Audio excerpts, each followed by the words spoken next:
Now let's look at the competition in the long run. In the long run, the firms can change their input scales. They can increase their capital or reduce the number of their factories. And then they have this long-run average cost curve with a long-run marginal cost curve.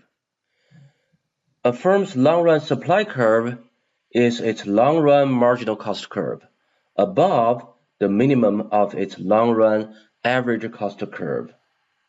Then, under a set of very restrictive assumptions, we can have a long-run market supply that is flat or horizontal. The assumptions are there are an unlimited number of firms have identical costs. The firms can freely enter and exit the market, and input prices are constant.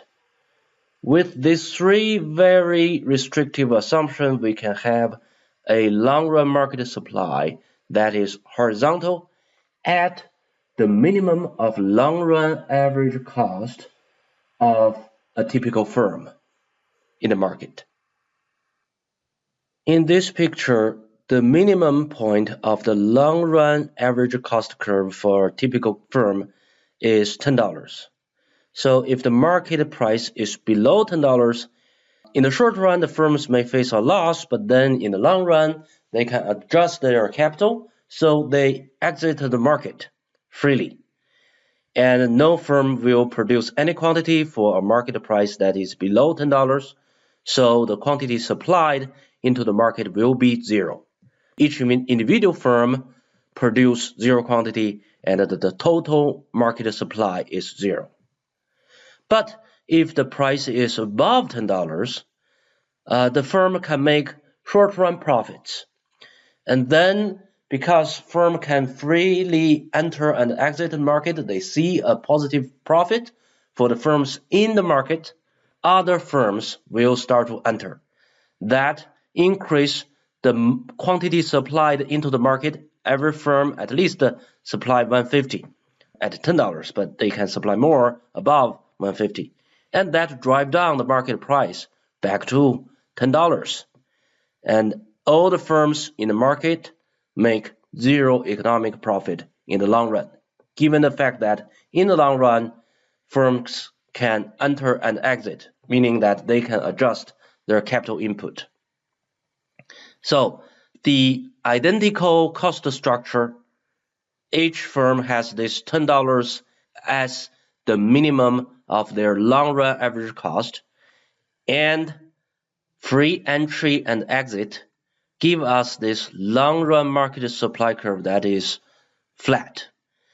If the number of firms can enter into the market is limited, eventually after every firm is producing their 150, if the demand is below the total number of possible firms in the market for this 150, the minimum output level for the minimum long-run average cost. If that is the case, then the capacity of the market is not fully utilized. Maybe some firm will not operate, but the price will be at $10. However, once the demand go above the 150 times the number of firms that is allowed in the market, then the price may rise. The long-run market supply curve may start to have an upward slope. So basically, it's the free entry and exit ensure that when prices go up in the short run, additional output can be put into the market, so this long-run market supply can keep going to the right, increase quantity because actual firms entering into the market. If input costs will increase as more and more quantity supplied put into the market, that will drive up the long-run marginal cost curve for every single firm in the market. then you will also have an upward sloping long-run market supply curve. So the three restrictive assumptions are very important to give us this flat long-run market supply curve. And we know that this is a very special case, but it gives us some basic idea about how the long-run equilibrium in a perfectly competitive market is formed. Here, we just reinterpret this picture for short-run supply curve in the market as the long-run market supply with 5 identical firms. What we are assuming is that you have this long-run average cost curve, and S1 now, instead of being the short-run marginal cost curve, it is the long-run marginal cost curve for the identical firms in the Lime market. And then if there are 5 identical firms in the long run in the market, this will be the long-run market supply curve for this market. The reason is, once the minimum quantity at the lowest long-run average cost is exhausted for every single firm in the market, we have to pay higher price to get additional output provided into the market. Because the number of firms in this market is limited, the only way to get more output is for existing firms to produce more. And when they produce more, each firm produce more, they face a higher marginal cost. So to induce them to produce more, the market price has to be above the minimum point of the long-run average cost. So once the quantity demanded at $5 went above $2.50, given a number of limited firms for 5, the long-run market supply curve starts to have this upward slope. A second reason why some long-run market supply curves slope upward is that the firms in this market may have different cost structure. They are no longer identical firms, as we have assumed. That means some firms have lower long-run average cost, and some have higher long-run average cost. So if the market price is below certain threshold here, such as $6 per unit, only the low-cost firm will produce. And because the low-cost firms still have this upward sloping marginal cost curve, even for this number of low-cost firms in the market supply curve is still upward sloping. And then if we need more output, people pay more money for the product in the market, additional output will be induced to produce by the higher cost firm. The quantity demanded cannot be satisfied by the low cost firms alone. And the high cost firms, they actually see profitable opportunities, so they add their output into the market. Even though they have higher costs, they can still possibly make some profit. So the market price is higher, and driving higher cost producers into the market, we still assume free exit and entry. The higher marginal cost for both the lower cost firms and the higher cost firms lead to higher marginal cost for all the products produced in the market. So When the cost structure of the firms differ, there are some firms have cost advantages, some produce at a higher cost level, then the market supply curve in the long run, even for competitive markets, may still have this upward sloping shape.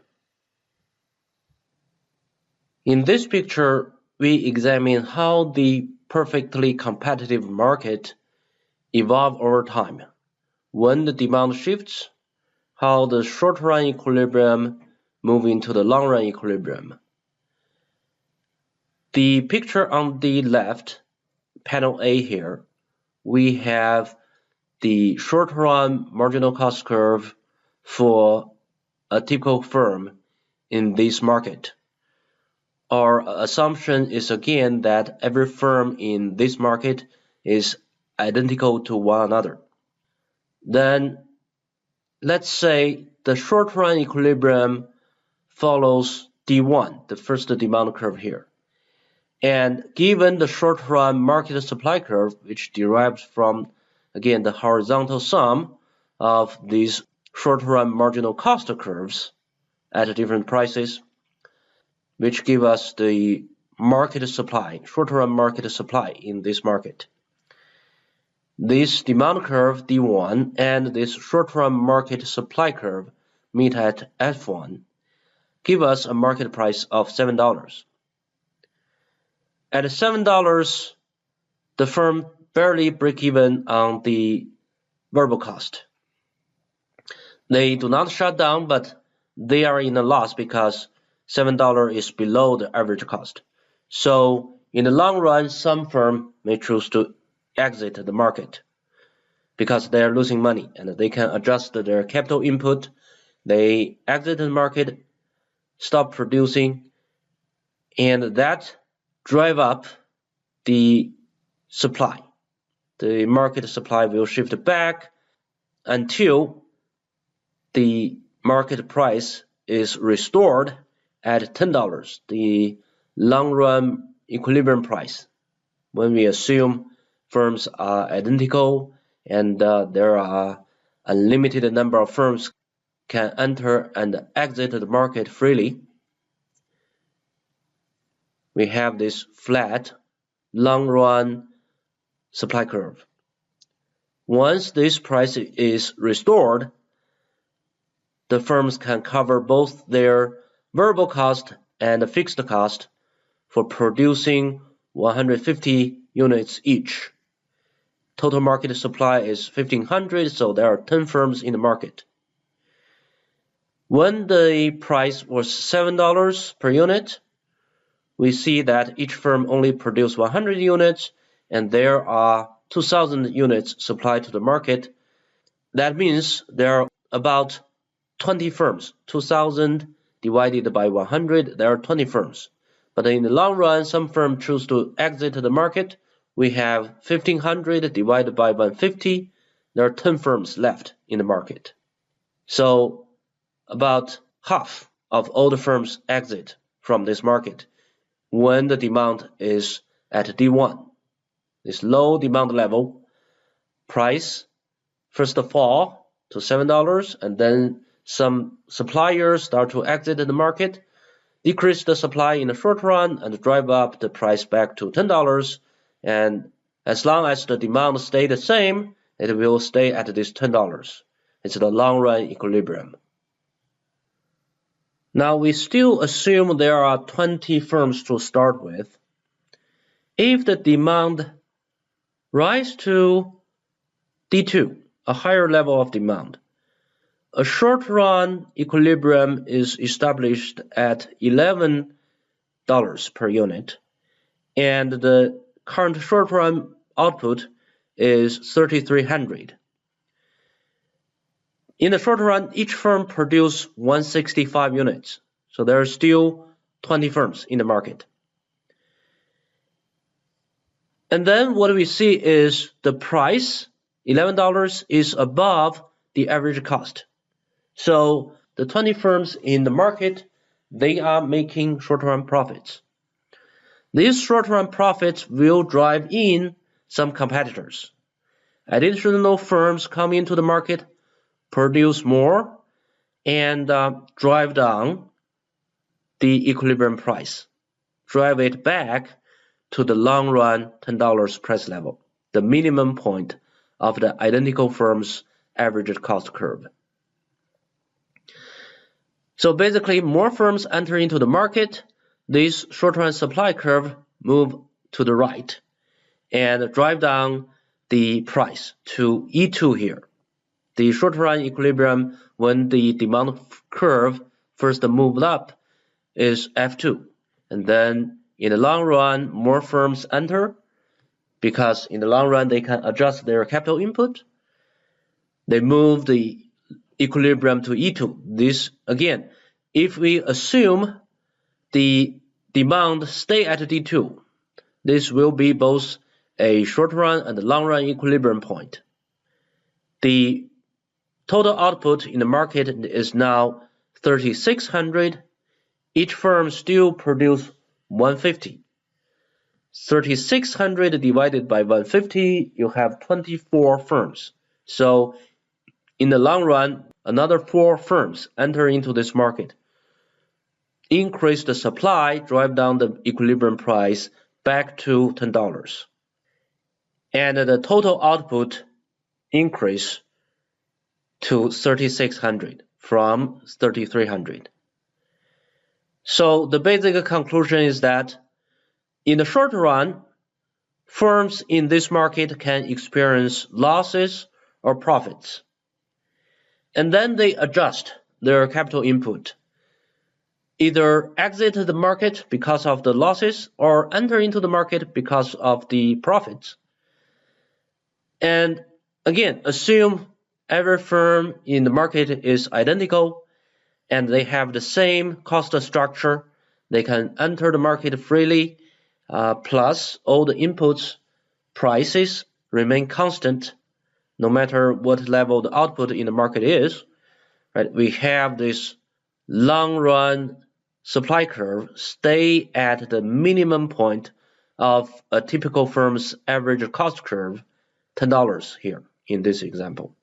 That's why in the long run, we have a flat supply curve in the market, and the firm in this market do not make any economic profit or losses. They just break even for all of their input cost. Capital inputs and labor cost both compensated.